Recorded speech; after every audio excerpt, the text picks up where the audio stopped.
Ya, bismillahirrahmanirrahim. Assalamualaikum warahmatullahi wabarakatuh. Di sini kami akan mempresentasikan tentang sistem informasi pengantoran yang di perusahaan CV Bandung Service. Di sini ada anggotanya, yaitu ada Agista Setrawandana, ada Bagus saya sendiri, Fitria Nurul Siva, Nadia, Rima, dan Rahman. CV Bandung Service. CV Bandung Service merupakan salah satu badan usaha yang berbentuk komanditer konsep yang bergerak bidang penjualan tabung pemadam kebakaran. CV Bandung Service menjual tabung pemadam kebakaran dengan semua jenis merek impor maupun lokal, box hydrant, dan fire alarm. Perusahaan ini berdiri pada tahun 1968. Aktivitas perusahaan yang berjalan di CV Bandung Service banyak didominasi oleh transaksi penjualan dan pengadaan barang, sehingga persediaan menjadi salah satu hal utama karena persediaan merupakan investasi perusahaan dalam melancarkan kegiatan operasional, pencatatan, dan pengajian informasi persediaan pada bagian gudang di CV Bandung Service yang masih menggunakan Excel. Hal yang menjadi kendala adalah data setiap buku dibutuhkan proses persediaan barang dagangan. Maka harus membuka tabel dan sulitnya melakukan pencarian data.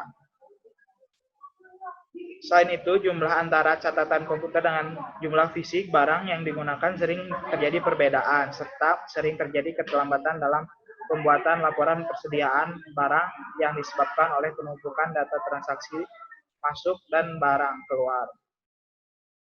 Hal di atas menyebabkan informasi yang dihasilkan mengenai persediaan tidak akurat dan tidak cepat dan tepat. Dalam sebuah perusahaan, peranan sistem informasi persediaan barang akan menentukan kelangsungan hidup perusahaan dan penjualan produk barang dagangan.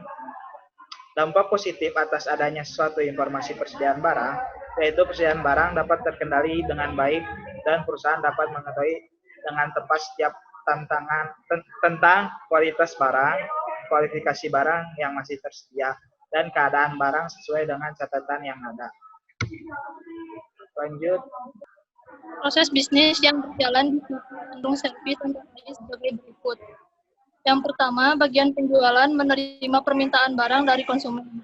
Setelah bagian penjualan menerima permintaan barang dari konsumen, selanjutnya diberikan kepada bagian gudang untuk mengecek ketersediaan barang permintaan. Apakah barang tersedia atau tidak? Bila barang tersedia, maka bagian gudang membuat surat jalan yang telah dibuat oleh bagian gudang. Selanjutnya, rangkap 1 akan diberikan kepada bagian penjualan beserta barang, dan rangkap 2 dari surat jalan disimpan sebagai arsip oleh jika barang tidak barang yang akan dikirim ke bagian pembelian. Bagian pembelian mengirim daftar barang beserta barang yang dipesan ke bagian gudang. Daftar barang tersebut diarsip oleh bagian gudang, sedangkan barang tersebut disimpan di gudang. Berdasarkan data surat jalan dan bagian gudang buatkan laporan ke rangkap. Rangkap 1 diberikan dan rangkap 2 akan diarsip oleh bagian gudang. Selanjutnya akan dijelaskan oleh Prima. Ya, di sini ada identifikasi masalah.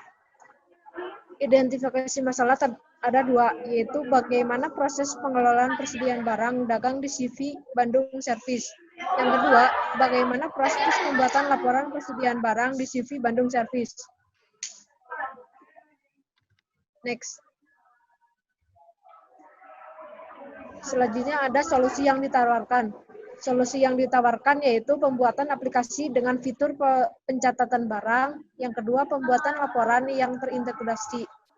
Selanjutnya akan dijelaskan oleh Nadia. Di sini terdapat 2 pemodelan. Yang pertama, flow map sistem berjalan, dan yang satu lagi DFD.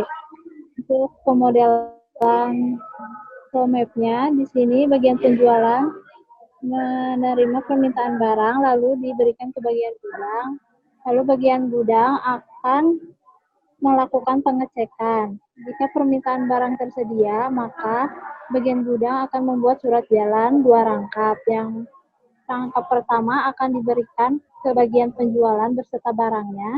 Rangkap kedua akan diarsipkan oleh bagian gudang. Jika permintaan barang tidak tersedia, maka bagian gudang akan membuat daftar permintaan barang yang datanya akan dikirim ke bagian pembelian. Bagian pembelian akan melakukan pembelian dan penerimaan barang. Jika sudah menerima barang, bagian pembelian akan membuat daftar barang dan akan dikirim ke bagian gudang beserta barangnya. Jika bagian gudang sudah menerima daftar barang dan barangnya, lalu bagian gudang akan menyimpan barang tersebut, lalu meng-ACC daftar barang tersebut, lalu diarsipkan. Setelah itu, bagian gudang akan membuat laporan persediaan dari surat jalan dan daftar barang yang sudah di-ACC tadi dan diarsipkan. Lalu keluarlah laporan persediaan barang yang 2 rangkap yang akan dikirim ke pemilik. Rangkap pertama, rangkap kedua akan diarsipkan ke bagian gudang. Baik, di sini saya akan menjelaskan tentang konteks diagram atau DFD level 0. Tadi sebelumnya dijelaskan juga tentang flow map, dan ini adalah implementasi dari flow map yang ada. Di sini untuk konteks diagram atau DFD level 0, di sini sistemnya itu berupa sistem informasi persediaan barang, di mana di sini terdapat beberapa aktor, diantaranya bagian penjualan, bagian pembelian, pemilik, dan bagian gudang. Di mana untuk bagian penjualan di sini menginput data permintaan barang ke dalam sistem. Di sini bagian pembelian akan menerima data dari sistem informasi persediaan barang berupa daftar barang dan DPB otorisasi. Untuk pemilik di sini akan menerima laporan persediaan barang, dan untuk bagian gudang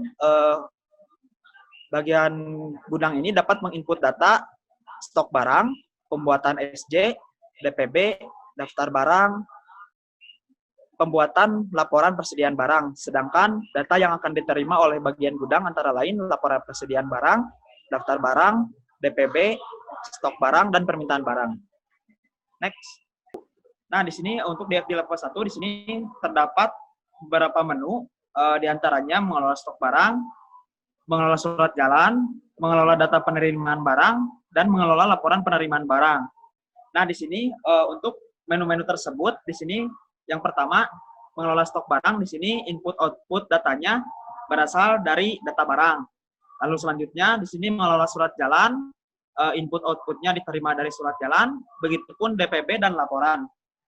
Nah, di sini ada satu aktor yaitu bagian gudang. Di sini bagian gudang itu dapat melakukan pengecekan stok barang dan penginputan stok barang. Di sini juga bagian gudang dapat menerima stok barang dari menu mengelola stok barang. Dari mengelola surat jalan, di sini bagian gudang dapat menginput surat jalan, dan bagian gudang juga dapat menerima surat jalan. Lalu selanjutnya dari mengelola data penerimaan barang, bagian gudang ini dapat menginputkan BPB, DPB maksud saya. Di sini menu ini juga memberikan DPB ke bagian gudang. Begitupun dengan laporan, sama seperti yang DPB yang tadi. Next. Untuk pemodelan DFD level 2, DFD level 2 ini akan menjelaskan secara detail kegiatan apa saja yang ada pada proses bisnis inti pada DFD level 1. 4 kegiatan ini tersebut memiliki beberapa kegiatan tersendiri yang masing-masing memiliki 5 kegiatan. Yang pertama, dari dekomposisi proses mengelola stok barang, ada proses input stok barang, mengubah stok barang, menghapus stok barang, melihat stok barang, dan juga mencari stok barang. Next. Kemudian dari proses kedua, yaitu dekomposisi, proses mengelola surat jalan. Kegiatannya yaitu input surat jalan, mengubah surat jalan, menghapus surat jalan, melihat surat jalan, dan juga mencari surat jalan. Next.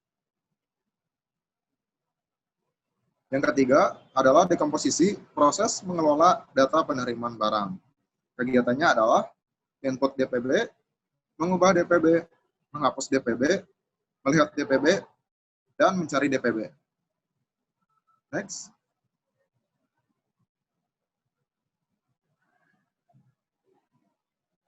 Sekian dari kelompok kami yang bisa kami sampaikan. Mohon maaf bila ada kesalahan. Terima kasih. Assalamualaikum warahmatullahi wabarakatuh.